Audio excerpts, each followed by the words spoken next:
Hello viewers, welcome today to another video in link local multicast and resolution. Well, not another video in LLMNR, but another video that I'm doing. Previously I did a video on multicast name resolution and other videos like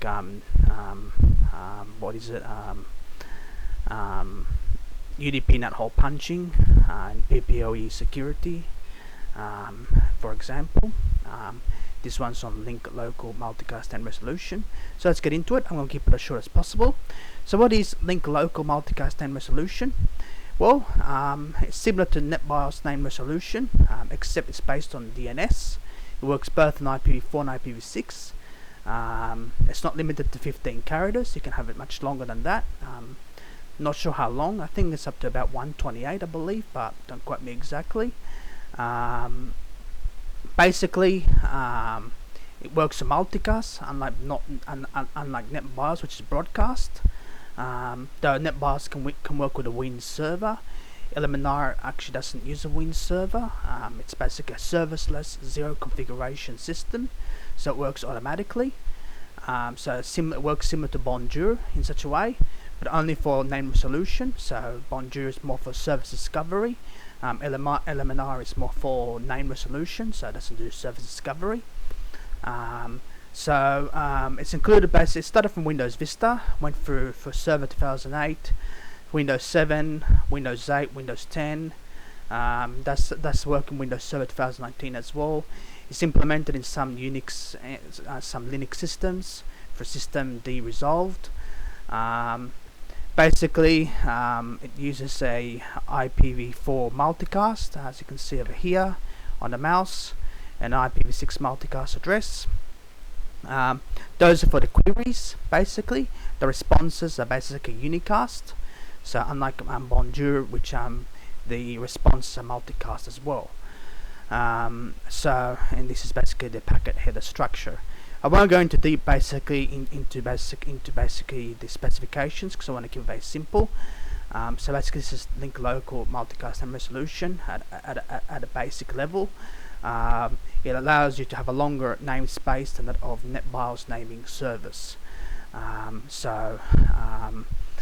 Which is NetBIOS naming service is limited to 15 characters in length. So anyway, in that adieu, let me tell you what I have developed basically, and let's get forward. Okay, so basically this is MaraDNS. Now basically what does this have to do with LLMNR? Well, I actually downloaded MaraDNS and I basically modified it into an LLMNR system. So I've actually downloaded the source code of this program and I basically patched it up a bit, so I made it look like an LLMNR server in such a way. And it doesn't actually listen on LLMNR port, only listens on port 53.127.0.0.2, but it basically functions almost like an LLMNR server, except for the port and the IP address. This is just the first part of the LLMNR. So for example, if we were to query, for example, mail, it will respond with mail with an IPv4 address and IPv6 address, for example. If you were to query server, for example, and it didn't exist, the same saying server refused, it will simply time out. So because LLMNR doesn't give you query refused, it simply times out. Finally, this is Nodejs. This is basically a program that I use to proxy the multicast queries to unicast. So I use basically a program in Nodejs, a simple JavaScript program. It listens on IPv4 and IPv6, and basically it listens on LLMNR, and it proxies it to 127.0.0.2 on port 53, and basically it sends it out to the network. So MaraDNS is written on C language, and Nodejs, well, it's basically a server-side JavaScript language. I'm not much of a programmer myself, but I've been able to working between C and JavaScript, I managed to get my own a make-do LLMNR server, and it works pretty well. Actually, it works pretty well. There's basically no difference. It works perfectly fine. So let's get to it. This is basically the This is basically the TXT records. So you can see I have router, and I have the name record for 192.1.0.1, have mail, 192.1.0.2, have an IPv6 record for mail, and you can see all the others over here. I have even mail exchange records, which I'll go a bit later on basically with that. And then I have all these PTR records over here. Then I have all these IPv6 PTR records. I have a wildcard entry which has been hashed out, and another one over here which has been hashed out as well. So basically this is basically my my LLMNR server zone file, if you want to put it basically. And basically all of this basically tells the LLMNR server how to respond in a nice way. And basically a TTL of 300 seconds, of course, which is basically about 5 minutes. Now, basically, this is, if we go to LLMNR server, this is my modified DNS running on Cygwin, which is basically a Linux, well, you could say like an Linux emulator. I don't know basically what Cygwin exactly is, but it's like an Linux emulator, but it runs on Cygwin. I just modified it, MaraDNS, just about a few moments ago. I had to get rid of some of the additional records away because I was spitting out some additional records on Wireshark. So that's why it says old over here, because I just modified it to a new one. So yeah, and I showed a proxy. So this is the proxy over here, node modules. So this is the IPv4 listener, and this is the IPv6 listener, and the basically proxy set to this one over here, which basically runs from this bat file over here. So it's a bit of a you started from this script over here, which runs this bat file over here, which says serving you 31 DNS records, and then it spits this one over here, and then it spits this one over here, and you can see basically it's doing its job. This is the proxy over here, basically it's doing its job anyway. So in that idea, what does all this mean? So I'm going to start basically pinging a particular host name, and I'm going to start pinging a canonical name. So there we are, that's the first name of pinging. I'm going to stop it, set the Wireshark capture. So we can see from command prompt it says ping server 1, okay, and it says pinging EEPC, okay, so obviously we know it's a canonical name basically, and basically it's giving us an IPv6 address. Now this is coming from the LLMNR server from MaraDNS, okay, and basically if you look over here, for example, we can see the flags basically all zeros, and if you look from the responses, it says 8,000, which is perfectly fine. I had to modify that one because it was given 8,400, which is not good, so I had to modify it to 8,000. This one basically, as you can see over here, server 1, CNAME, class in, CNAME EEPC, cert EEPC type quad A, class in, address, FE80, and the rest of the IPv6 hexadecimal values. So basically, as you can see, is we can actually ping these computer names, okay, and these computer names can be a canonical name or it can be a hostile record, which I'll show you. Another one, ping mail,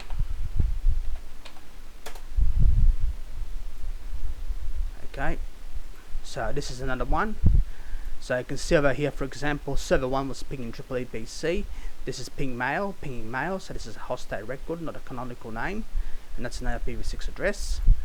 And over here we can see 192.1.0.2, for example, that's my mail server, okay. And over here, for example, we can see that it is simply a, we've got only one answer, and we can see, for example, it's just simply a an A and a quad A record. So there's no CNAME record because there is no no CNAME alias defined for in the zone file, for example. We haven't pinged there's nothing defined for it. So yeah, now the MX one is a bit trickier, but works the same way. So I'm going to basically query, this is HMail server, so select the domain you want to run test on, so I'm going to say start, and let's see what happens. So there we are, okay, and I'm going to stop that one. So I'm going to go to the HMail first server first, okay. So basically over here, trying to resolve MX records for Parrot, hostname found parrot, test local connect. So there we are, local domain parrot, trying to connect to hostname parrot, and there it found it. There's IP address, there's the IPv6 address, there's your IPv4 address, and basically just connected successfully. Now let's have a look over here, for example, and this is the recent modification I did, because on the MX10 parrot they gave an additional record of an IPv4 address, and I was able to get rid of it basically. So basically I don't get this additional record below over here where it says 1, now it says 0 in this instance. So over here it says MX10 parrot, and here it says MX10 parrot, MX10 parrot, and you can see it's given a preference of 10. Okay, then it basically says, okay, who is parrot, and basically says 21, and basically says, okay, who is the gray parrot, and it says, okay, it's this IPv6 address. So in doing all of that, you can say it says connected successfully. Now you might be saying, okay, how this is going to work basically if I send an email.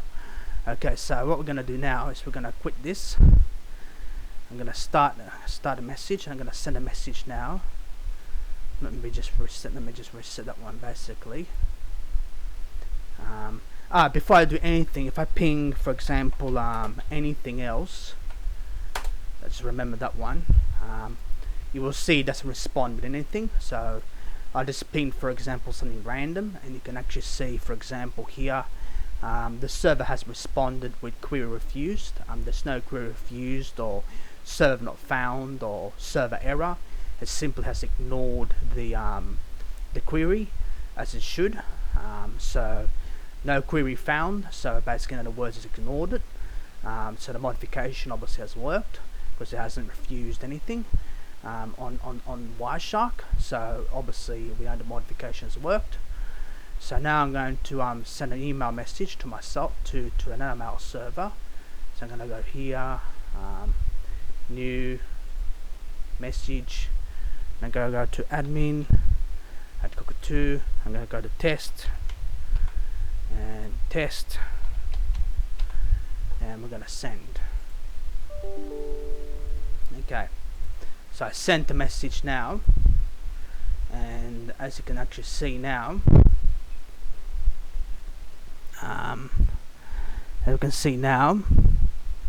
we're getting a lot of stuff from other computers on the network as well, which I shouldn't be running on another network, on the same network. But anyway, basically, here we are. This is where it begins basically. So basically, here it asks for, okay. Then it asks for, when we sent a message to sent. Here we are, test. We sent it to admin at cockatoo. So I went to ms cockatoo, mx cockatoo, and it goes to here, 10 cockatoo here, and basically went to here basically. And essentially, if we go to the other computer and open up this client, it made it. So we know basically that we can send and receive messages between virtual machines. And if I type in here SMTP, for example, we can actually see that admin at parrot, recipient admin at cockatoo. So we can actually see that we actually been able to send and receive email between these two email servers.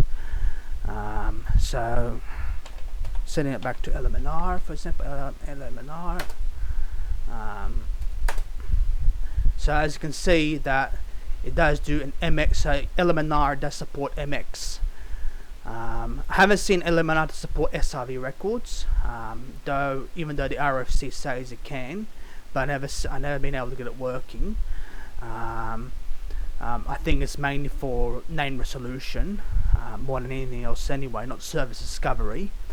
But if you're looking at doing, for example, C names, A records, records, MX records, yes, you can actually do them, but SRV records are never been able to anyway. So and we can send messages back to each other, but it works anyway. I got it working before, and I won't waste video time for this anyway. So for some reason got this open. So the other thing is can I do a wildcard? So this is another thing anyway. Can I do a wildcard entry? I'm going to show you basically.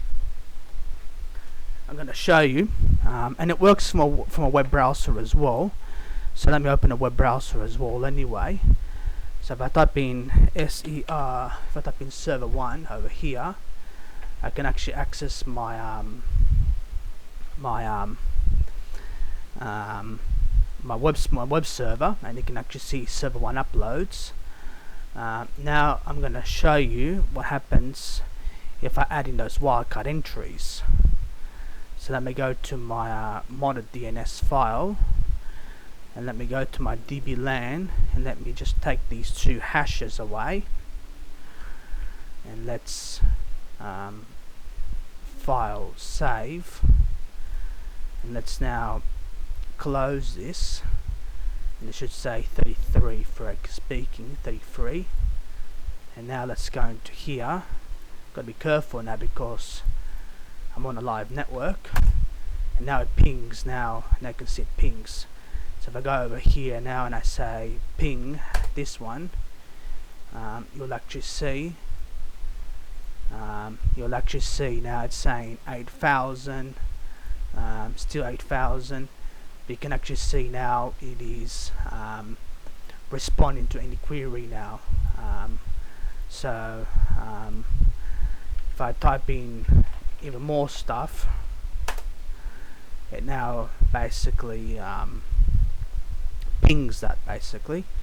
And if I go to a web browser and I type in random crap followed by / it now accesses the website, and it basically gets into all this stuff anyway. So as you can see, basically apart from acting as a server, it can also poison the network as well, which is not very good as well if it falls into the wrong hands. So it's a great tool, but it can also poison the network as well. So it's a server basically that I found. I didn't find the internet. I basically got some files from the internet. I modified it. So I basically you could say I kind of developed it basically. MaraDNS basically got it from somebody from their site, and I modified it. And Nodejs I basically modified it. You know, the code. The credit basically is to the author who developed the program. I simply modified it basically so I can do for LLMNR. The reason I'm putting this on YouTube because I haven't found anyone to develop something like this anyway. There's a lot of tools to spoof or to poison LLMNR, but nothing like this anyway exists anyway on the internet. Something so structured like I got anyway with a zone file. This is a PowerShell, and PowerShell can actually do LLMNR resolving as well. So this is another PowerShell LLMNR resolving, and you can actually resolve LLMNR queries through PowerShell. Windows 10 supports it, for example. So I'm not sure below Windows 10, but the latest version of Windows 10s can actually resolve LLMNR. So this is, for example, mail, and you can actually see the IPv6 address and the IPv4 address. Parrot, here we are again, and this is another CNAME. Here we are, CNAME 300 answer, EPC, and there we are. Now if I go here, for example, and I was to type in just an array of letters, you'll actually see basically that it resolves it basically to it resolves it again. Now if I were to go to the server, again, if I go to the server and I were to hash this away, okay, hash this away, so file save, hash this away, close this, run this again. So now we got less. I'll run this again.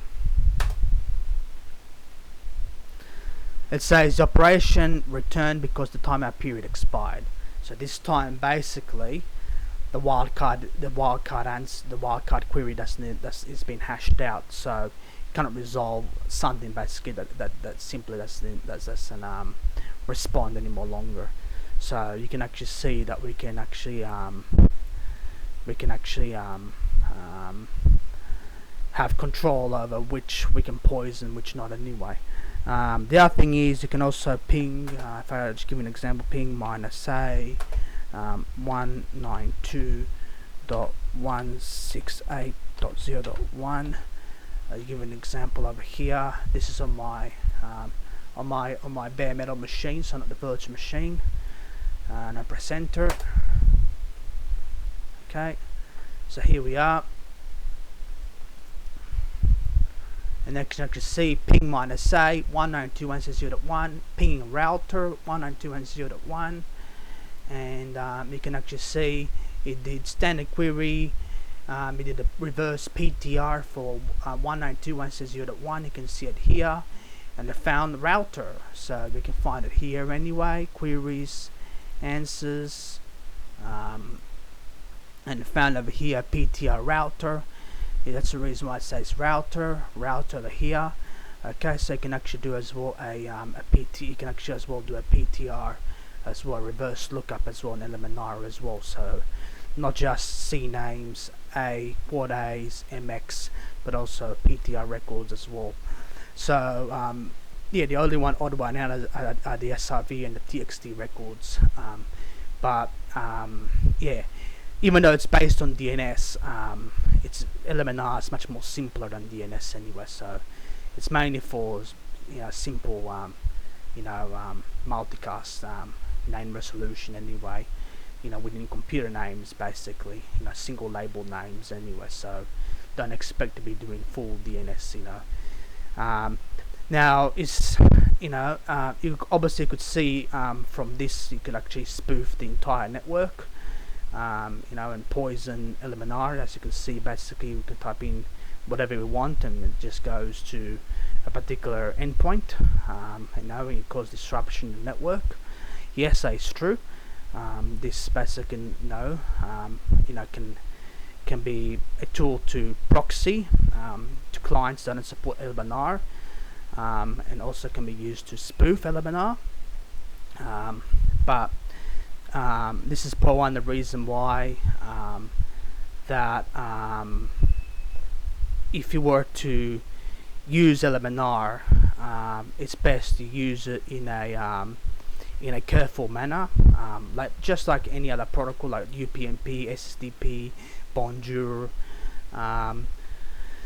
In bigger networks where there's a centralized server, especially if you're using Active Directory, I probably recommend you probably use more DNS, and probably turn off these multicast names and broadcast resolutions altogether and start focusing more on DNSSEC.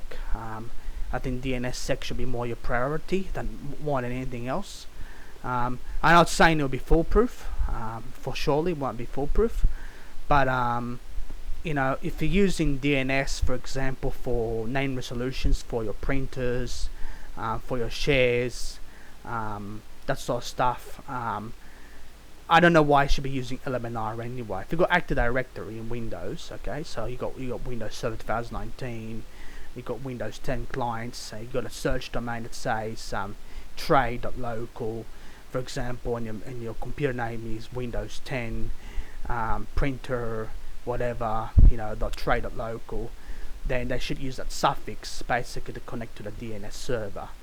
And you could actually enhance it by using security basically for DNSSEC basically. Now I don't know much about DNSSEC, but I heard you can actually secure things through dynamic updates as well.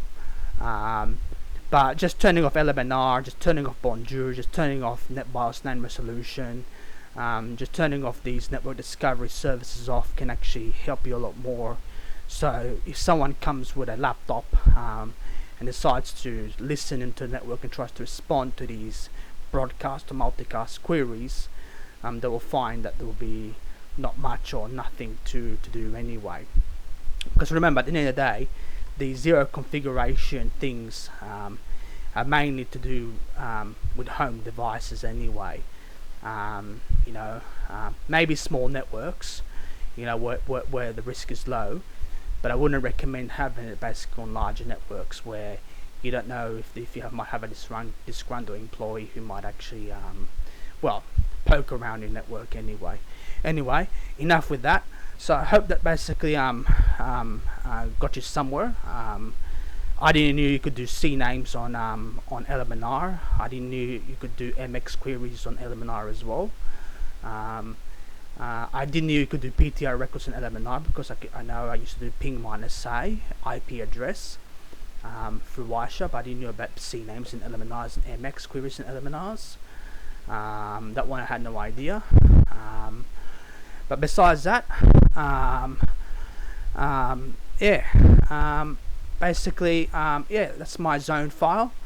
I'm not sure what I'm going to do anyway. I'm probably going to do more modifications to MaraDNS. The Nodejs proxy is fine as it is, basically. I won't do any more than that. But maybe MaraDNS I might actually do more. For now, basically, it seems to work perfectly fine for now. That's it basically. So I hope you enjoyed the video, and one more thing, unlike Macintosh on Bonjour, if LLMNR, if there is a name collision, Windows doesn't actually change the computer name. There might be a conflict, but there's actually usually there's not much of a big problem usually. Macintosh, usually your host name changes and it gets permanently changed. You usually have to edit it manually to put it back to normal if there is a spoofing device happening. That was in a previous video that I did, basically multicast DNS security. With LLMNR, that's not much of a problem. On Linux, if there's LLMNR running, that's the same thing as well. However, the machine name might change temporarily, but usually with a reboot, the problem disappears altogether and the machine basically returns back to its normal state. Well, the host name of the machine returns back to its normal state. For some reason, Macintosh, if there's a script running that's poisoning the network, the host name gets changed permanently and you have to basically edit it back manually. That's the multicast name. That's the multicast DNS. So okay. Anyway, I'll finish it off over here. I hope that was a great introduction. I kept it simple and brief, and maybe there might be more updates if I decide to modify more of MaraDNS. Okay, bye.